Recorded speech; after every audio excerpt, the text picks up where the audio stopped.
Speaking of doing well, here comes the star of our show right off the bat. They played Judas, and boy, is he living up to the song.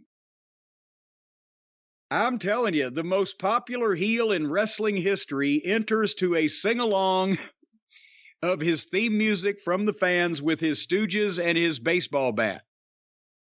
Isn't Sting just about trademark infringement? Hadn't he been doing the bat for 20 years? Now Jericho's got a black bat. Where's Sting? Where's Sting? Then here comes Claudio Castagnoli and Wheeler Useless. And the opening of the program is Claudio and Useless, the Blackpool Combat Club, against Jericho and Danny Garcia from the Jericho Appreciators. And think about that. Let everybody get this visual picture in your mind. A wrestling ring in an arena. One side is Claudio Castagnoli and Wheeler Yuta, and the other side is Chris Jericho and Daniel Garcia. And it looked like if they had Pro-Am wrestling, like they have Pro-Am golf, where if somebody contributes enough money to whatever the charity is, they get to play with a pro on their team. There's Jericho and there's Claudio, and then there's the two amateurs that I'm not saying that they're even the worst wrestlers in the world, but my God, visually, is this what you want to see on the first match opposite? You know, they're in a promotional war with this, whatever you say about the WWE, all of their guys mostly look like athletes. Yuta looks like an ironing board wearing tights. I mean, the match was what it was, right? And Claudio's never bad. Jericho's lost weight. He's working because now he knows he's got everybody in his pocket. But now I find it fascinating that whenever they're having a tag team match and there's two guys in the ring, as there usually is legally and during any part of a tag team match, the other guys now not only don't work the corner, but they just get out on the floor and just completely leave the ring and not even selling. At one point, when Claudio and Jericho were in, Yuta he wasn't working the corner. He was standing on the stairs, crouched down, leaning on the ring post, looking like he was hiding, waiting to come back in at the right spot. And then they did it multiple times. Somebody will roll out and just obviously be hiding behind the apron, peeking up and watching when it's their time to come in again. They've lost the complete fucking plot of this thing.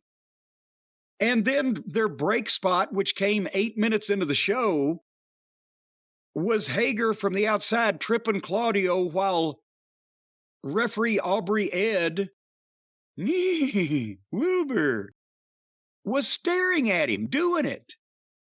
They didn't even make an attempt to distract her. And then they go to the break. I got to be honest with you.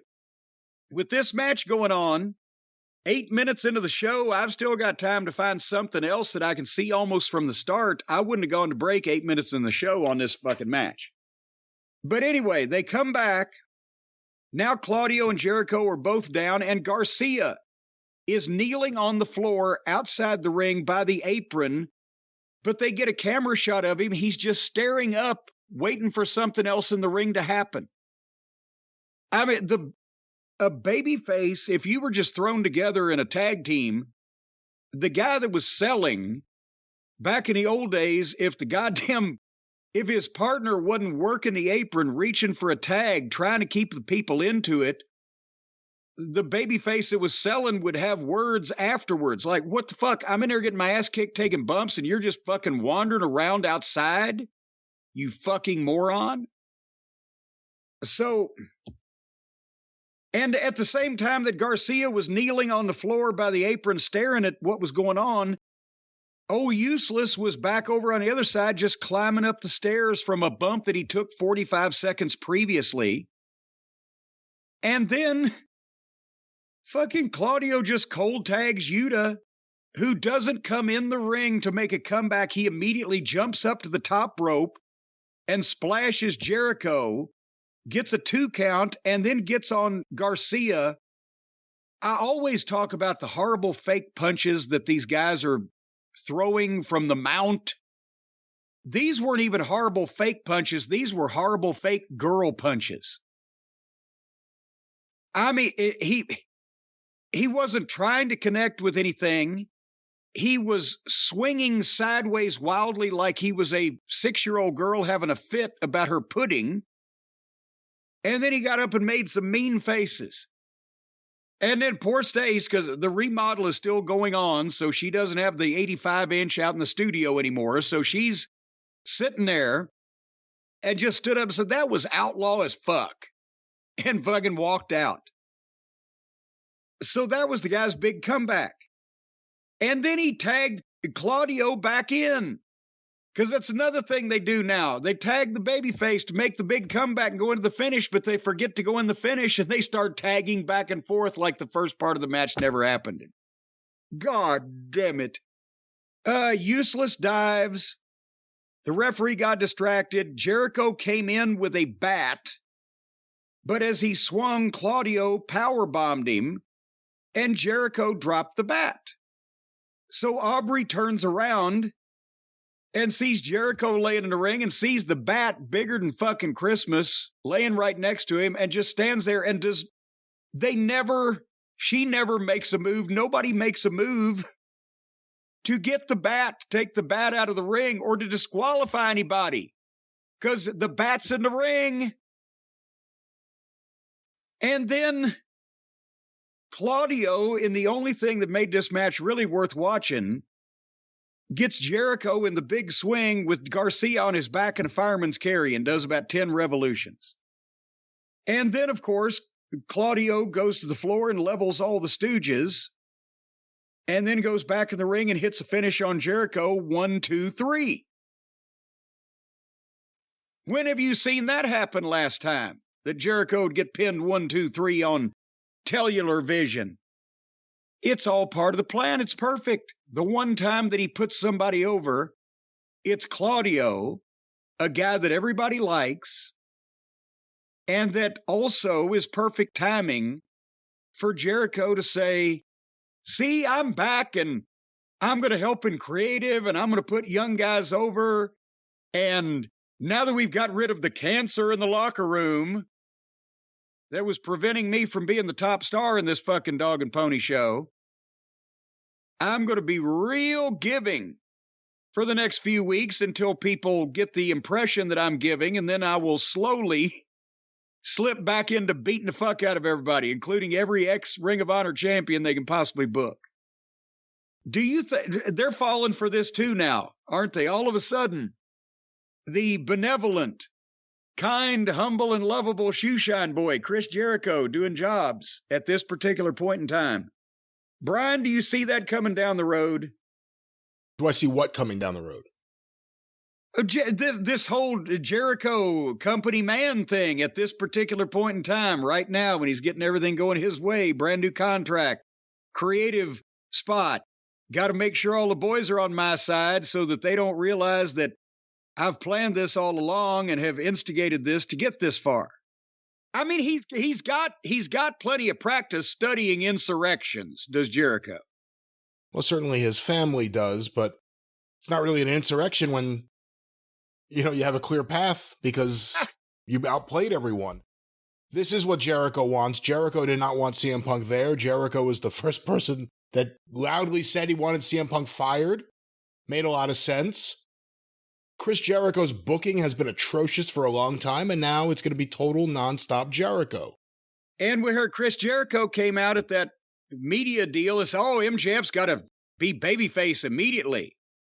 Like anybody who hadn't been in the wrestling business for 20 years would know that the exact thing that you don't do with a generational talent like MJF is change him up. That's why they like him, because they've liked what he's been.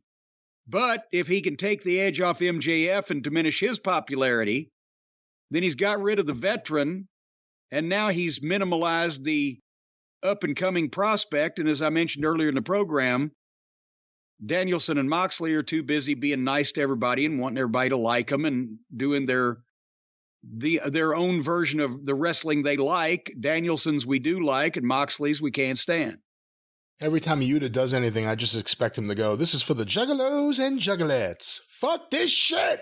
Is he? Oh, that's what I was going to say. Is he one of those juggaloos? But he looks like how can I He say looks like this? superhuman. I'm going to save you from whatever you're about to say. Well, I was going to try to give some context because if he looks like superhuman, most normal people are going to go, what is he talking about? There is a mentally challenged individual who apparently has no one in his family with a good sense to watch him or take care of him or prevent him from making bad choices, that is famous for jumping off of shit through shit like wrestlers do and hurting himself on Twitter. And yeah, he does. He looks like fucking superhuman. The best part of this match was that it was over and we go to the waiting arms of Renee Moxley Good so that she can have a talk with Bryan Danielson. And they're in the back. Danielson is frustrated about Jericho and Garcia and Yuta. He's frustrated about everybody. And then Yuta comes in and yells at Daniel Bryan, and Claudio comes in and separates them like, now we're going to sit down and discuss this like adults. So now the baby faces are fighting amongst themselves. And if it means that Danielson will eventually turn out of this, then great. I don't care how it happens, but I don't have any confidence that that's what they're setting up. I think the baby faces are just arguing because Tony thinks it might be swell. I think that there is nothing stopping them from pushing Wheeler Yuta in a way that isn't reasonable and that nobody really wants, but he is their Eric Watts right now, and his promos, I told you last time, he has a Seth Rollins screech when he talks, so it sounds bad, but where's this coming from? This fucking guy who did nothing, all of a sudden he's with them, and now he's yelling at Bryan Danielson? Yeah, talking to him like a fucking field hand. And the fans sat on their hands for a lot of this match, and that's not a unique thing for this match or this show or wrestling right now. I mean, it's across all the promotions that are on TV that you see that. But they were into Claudio. I don't know how into Yuta the fans are. It's not just us, I don't think. I think it's, again, the same. What have we determined now? Is it 600,000 or 700,000 people that love the whole elite thing and love the whole Harpo thing and love all the play wrestlers are going to love Yuta because he's been embraced by all their favorites. And everybody who wants to watch a Major League Wrestling program on national television is sitting there and go, what the fuck is this? All right.